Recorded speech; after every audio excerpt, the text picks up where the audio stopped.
Kembali lagi di channel Halim Bangli TV. Kali ini kita akan merangkum sebuah film seru berjudul Sultan. Film ini mengisahkan tentang kehidupan seseorang yang sejak lahir diasuh oleh para preman. Karena ia sudah kehilangan ibunya sejak lahir. Baik, seperti apa keseruan film ini? Monggo.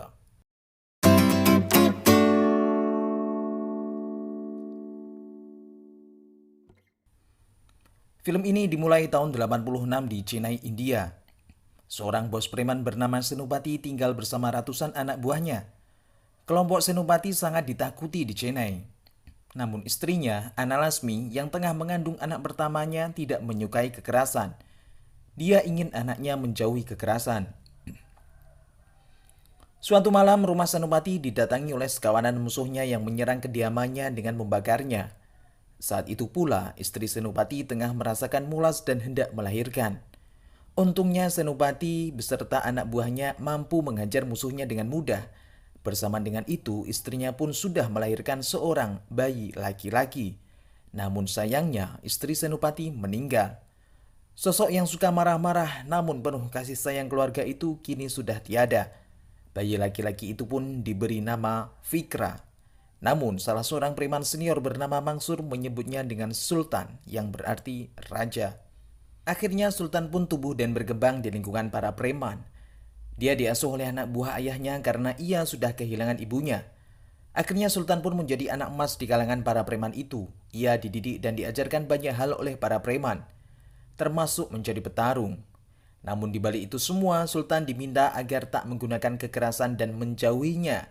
Itu sesuai dengan amanah ibunya. Singkat cerita, di masa sekarang, seorang kepala desa menur wilayah Salim datang menemui Senopati. Ia memohon kepada Senopati dan siap membayar berapapun asal mereka dapat menghabisi Jaya Selan. Jaya Selan sendiri adalah seorang preman bengis yang menjadi kaki tangan sebuah perusahaan tambang bernama Ravana. Ia melarang para penduduk desa untuk menggarap lahan pertaniannya karena hendak dijadikan lokasi tambang. Jika ada warga yang tetap menggarap lahannya, Jaya Selan tak segan-segan melakukan penyiksaan kepada mereka. Lahan-lahan petani itu bahkan dibakar dan akan menjadi tandus, dan itu menjadi sebuah keinginan para investor tambang besi. Mendengar cerita itu, jiwa premanisme Senopati pun terusi. Ia berjanji akan membunuh Jaya Selan dan ia tak mau menerima upah. Di sini kita semua tahu bahwa sebenarnya Senopati mempunyai budi yang baik terutama kepada para kaum lemah. Karti atau Sultan pun sudah beranjak dewasa. Kini ia menjadi seorang ahli robotik dan tengah bekerja di Jepang. Saat ia pulang ke Chennai, ia pun disambut meriah oleh para preman yang seakan sudah menjadi keluarganya sendiri. Sultan pun tumbuh dan besar sesuai amanah ibunya, yakni tidak menyukai kekerasan. Dalam waktu dekat, ia akan kembali ke Jepang lagi untuk membangun pabrik robot sendiri. Namun saat euforia itu berlangsung, 3 orang pembawa pisah datang menyerang Senopati dan menembakinya. Sayangnya, 3 orang bersenjata itu pun berhasil kabur. Para preman yang terluka dibawa ke rumah sakit. Seorang ibu dari salah seorang preman menangis di hadapan Sultan. Ia meratapi nasib anaknya yang hidupnya penuh kekerasan. Sementara Sultan sendiri dijaga dan dirawat jauh dari kekerasan. Menurut ibu itu, keselamatan Sultan sangat penting bagi Senopati, namun tidak dengan anak buahnya. Mendengar tangisan itu pun Sultan pun ikut bersedih dan terenyuh. Sultan pun lantas marah kepada ayahnya, bahkan ia mengancam ingin pergi dari desanya jika ayahnya tetap melakukan kekerasan. Apalagi tangisan seorang ibu yang sempat mengutuk ayahnya.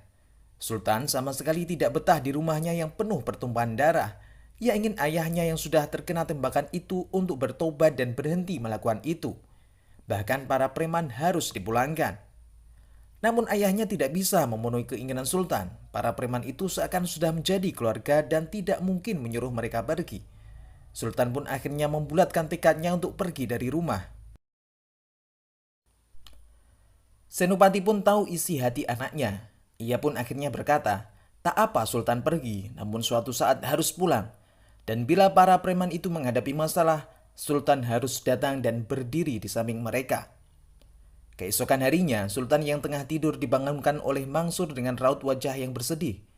Dan betapa terkejut sekaligus sedih ketika melihat kenyataan bahwa ayahnya telah wafat. Ternyata pertemuannya dengan ayahnya semalam adalah yang terakhir. Semua orang berduka, terutama Sultan.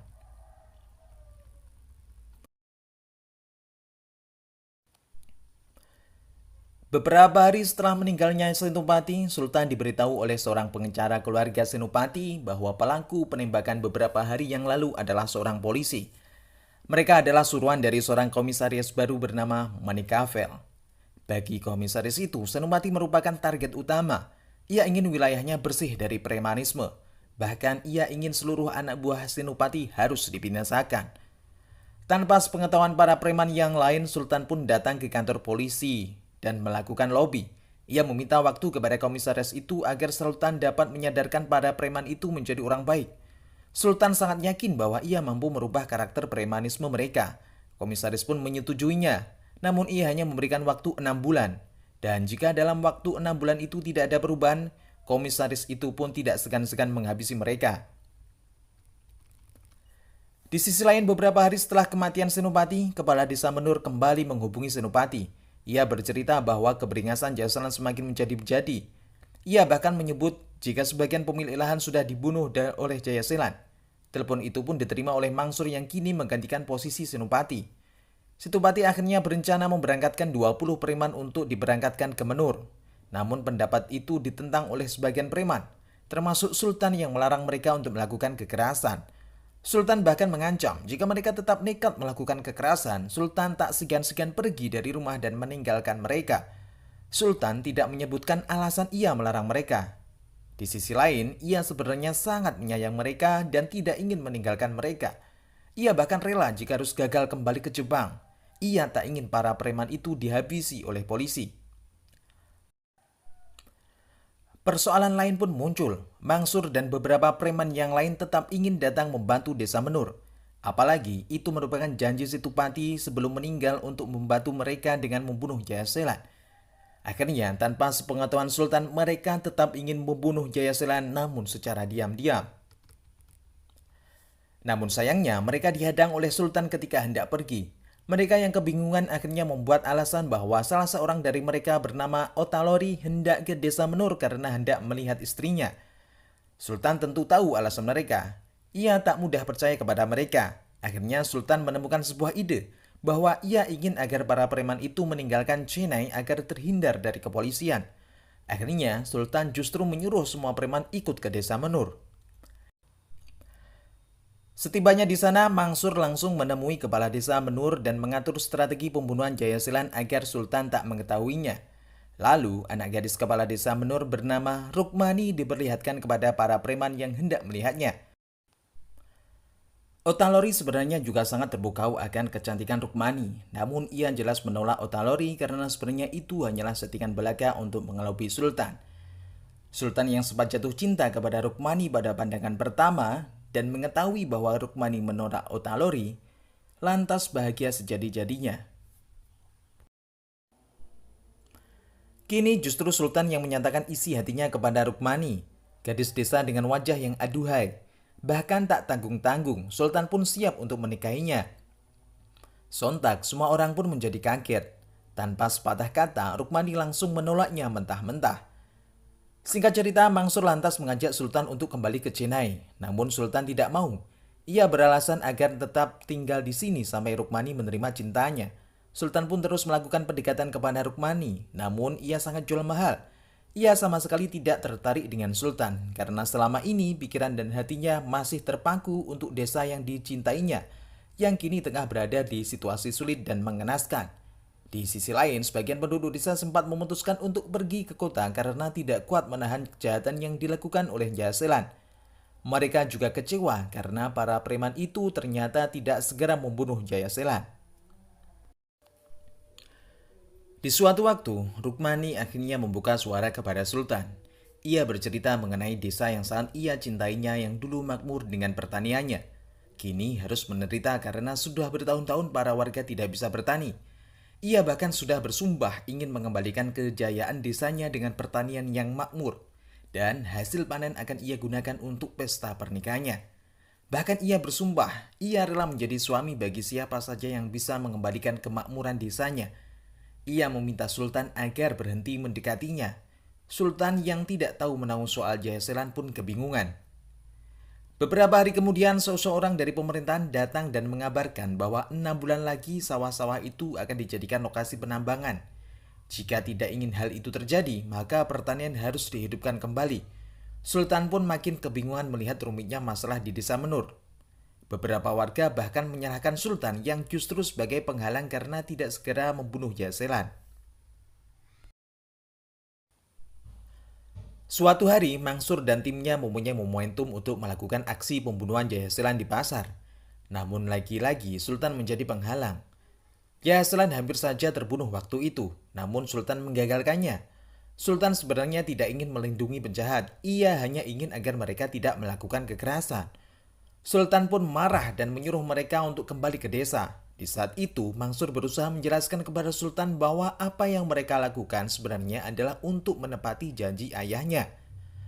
Namun Sultan tidak peduli, ia tetap bersikeras bahwa selama ia masih hidup, ia tidak ingin melihat adanya kekerasan. Bersama dengan itu, beberapa warga datang dengan kesedihan. Mereka melaporkan akan kejahatan yang dilakukan Jaselan. Bahkan mereka turut menyiksa para anak dan perempuan, termasuk kepala desa dan anaknya, Rukmani. Jaselan penasaran siapa yang menyewa preman untuk membunuhnya di pasar kemarin. Warga memohon kepada Sultan agar bertindak. Warga harus diselamatkan. Sudah terlalu banyak korban yang berjatuhan. Mangsur lantas meminta agar ia boleh melawan Jayaselan. Ia bahkan memohon sekali ini saja Sultan, sekali ini saja untuk melakukannya.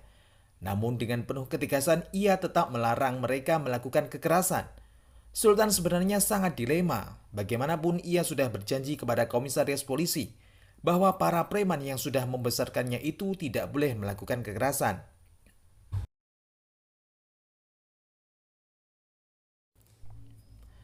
Sultan berpendapat bahwa kekerasan tidak harus dilawan dengan kekerasan. Ia memutuskan untuk bertemu langsung dengan Jayaselan untuk menyelesaikan permasalahan ini. Para preman justru sangat khawatir dengan keselamatan Sultan. Sepanjang jalan menuju lokasi Jayaselan, Sultan diperlihatkan dengan penyiksaan yang dilakukan oleh Jayaselan.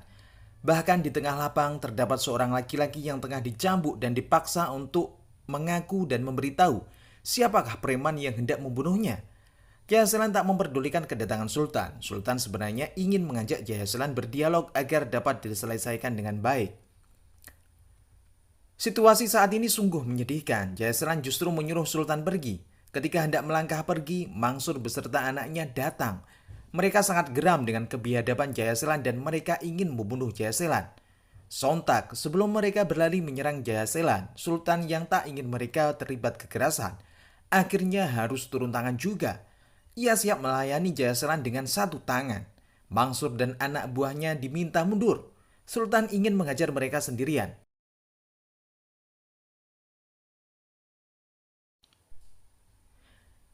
Ia tetap tidak ingin melihat Mangsur dan anak buahnya melakukan kekerasan. Akhirnya, Sultan yang sejatinya adalah preman sejak lahir menunjukkan kekuatannya.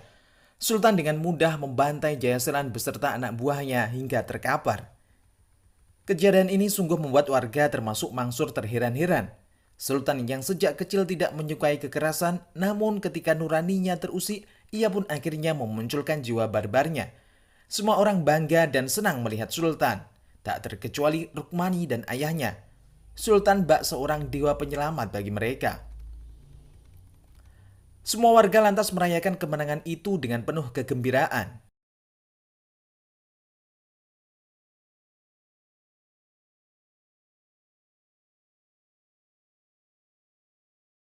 Di saat yang sama, pengacara keluarga Sultan memberikan informasi bahwa komisaris dan anak buahnya tengah melakukan operasi preman dan telah membunuh banyak preman di sana. Pengacara itu menyarankan untuk tetap tinggal di desa Menur sementara waktu karena kondisi sedang tidak aman. Tapi masalahnya, kasus di desa ini sudah selesai dan Jayaselan sedang terbaring tak berdaya di rumah sakit sekaligus anak buahnya dan tak mungkin kembali lagi. Sementara itu, Mangsur dan anak buahnya juga tengah bersiap-siap untuk kembali ke desanya. Sultan sempat kebingungan, akhirnya ia pun menemukan sebuah ide, bahwa semua preman harus ikut warga untuk menjadi petani dan menghijaukan lahan pertanian. Dan hasil pertanian mereka akan mereka gunakan untuk pesta pernikahannya dengan Rukmani. Lagi-lagi Sultan merahasiakan hal yang sebenarnya kepada para preman itu. Di suasana terbuka, Sultan mengulanginya lagi perkataannya dan menantangnya bertarung bagi siapa yang tidak ikut dengan idenya. Namun semua tidak ada yang melawan, semua preman menyatu padu dengan warga mereka. Hari-hari mereka dipenuhi rasa kegembiraan dan kebersamaan meskipun mereka belum pandai bertani. Lambat laut harapan Sultan untuk merubah mereka pun menemukan titik terang.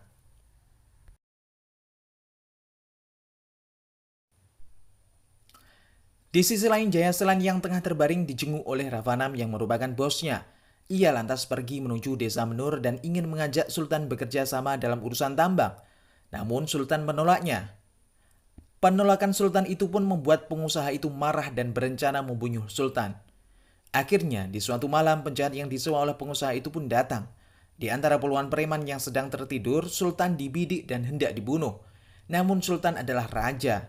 Dengan penuh hati-hati dan senyap, ia pun mampu melawan penjahat itu sendirian tanpa membangunkan para preman yang tengah tertidur. Karena jika sampai mereka terbangun, situasi bisa kembali pecah.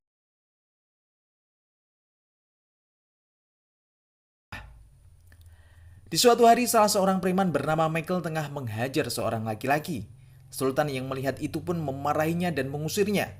Tapi justru Michael lah sebenarnya yang benar. Karena ia menghajar pemuda yang hendak memperkosa seorang perempuan. Sultan lantas meminta maaf kepadanya. Michael sebenarnya sudah memaafkan. Namun salah seorang preman lain menghasutnya agar membenci Sultan. Walhasil kerja keras yang dilakukan para preman pun akhirnya menemui hasil. Lahan pertanian di desa pun sudah kembali tumbuh hijau. Sama halnya antara benih cinta Sultan dan Rukmani. Rukmani sudah siap bila Sultan menikahinya. Namun ia meminta satu syarat bahwa setelah menikah ia tetap ingin berada di desa ini dan tak ingin pergi. Dan Sultan pun menerimanya. Di sisi lain pengusaha tambang itu menemui Menteri Pertambangan dan melobi agar ia bisa membuka lahan tambangnya secepatnya. Namun menteri itu bersikeras selama masih ada pertanian di sana, proyek tambang tak bisa dijalankan. Sultan pun akhirnya bisa bernafas lega, pernikahannya dengan Rukmani pun dirayakan dengan meriah. Seusai pernikahan, Sultan mengajak Mansur untuk ke kota untuk mengurus sertifikat lahan. Diam-diam Sultan telah membeli lahan pertanian itu dengan uang pribadinya, dan masing-masing preman akan mendapatkan lahan pertanian seluas 2 hektar. Apa yang dilakukan Sultan sesungguhnya hanyalah ingin melihat agar para preman yang merupakan saudaranya bisa meninggalkan kehidupan yang gelap itu.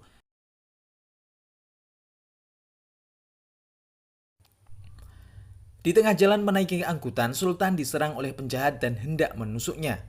Namun Mansur dapat melindunginya. Hingga akhirnya Mansurlah yang mati. Mereka tahu bahwa dalam semua ini adalah pengusaha tambang itu. Nurani preman itu pun kembali terusik. Mereka ingin menghabisi pengusaha itu. Namun Sultan melarangnya. Kali ini beberapa preman berani beda berpendapat dengan Sultan. Bahkan Michael pun berani angkat bicara. Dia berani menantang Sultan untuk bertarung. Siapapun yang kalah harus mengikuti keputusan pemenang. Sultan pun sangat sedih karena ia harus melawan orang yang membesarkannya saat masih kecil. Bagaimanapun, Michael sangat berjasa di kehidupan Sultan dan sudah menjadi seperti saudaranya. Sultan membiarkan dirinya dipukul dan dihajar. Dia terlihat akan kalah. Para preman sudah siap untuk pergi. Namun Sultan mampu mengalahkannya dengan mudah. Akhirnya para preman justru membenci Sultan. Kemenangan Sultan tidak dianggap gembira oleh mereka. Sultan bahkan tidak diberi uang untuk melakukan upacara kematian Mansur. Sultan semakin sedih, para preman pun juga memutuskan untuk pergi meninggalkan desa.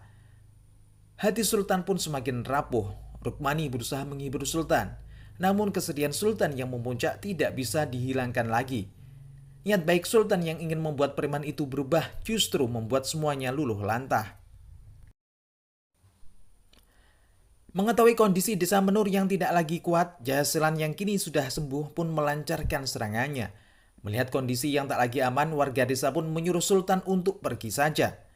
Mereka mengkhawatirkan keselamatan Sultan dan Rukmani. Mereka sudah pasrah jika harus menerima penyiksaan dari Jayaselan lagi. Namun Sultan tak ingin pergi, apalagi melindungi desa ini adalah janji ayahnya. Jika ia harus mati dalam keadaan memenuhi janji ayahnya. Saya bersumpah untuk desa ini, ucap Sultan. Anak-anak dan lansia pun akhirnya diungsikan, termasuk Rukmani. Sultan dan para penduduk pria tetap terjaga di desa untuk melawan Ravanam. Sultan pun memimpin warga untuk melawan para penjahat itu, namun musuh ternyata terlalu banyak. Sultan berkali-kali terkena tebasan parang, namun ia tetap berjuang hingga Ravanam dapat dipukul mundur. Namun disangkanya sudah usai, pasukan Jayaselan justru baru datang di saat Sultan dan warga sudah kehabisan tenaga. Bahkan Jayaselan juga menawan Rukmani. Tidak ada pilihan lain selain harus melawan sampai mati. Namun siapa sangka para preman yang hendak pergi kota datang kembali karena di tengah jalan mereka bertemu dengan pengacara keluarga dan menjelaskan segala hal kepada mereka. Michael dan yang lainnya pun meminta maaf kepada Sultan. Dan akhirnya kekuatan baru itu pun muncul. Mereka pun menghajar Jayaselan beserta anak buahnya dengan amarah. Jayaselan dan anak buahnya pun mampu dimukul mundur. Desa pun kembali aman. Dan warga desa pun kembali ke desanya penuh kegembiraan dan film pun selesai.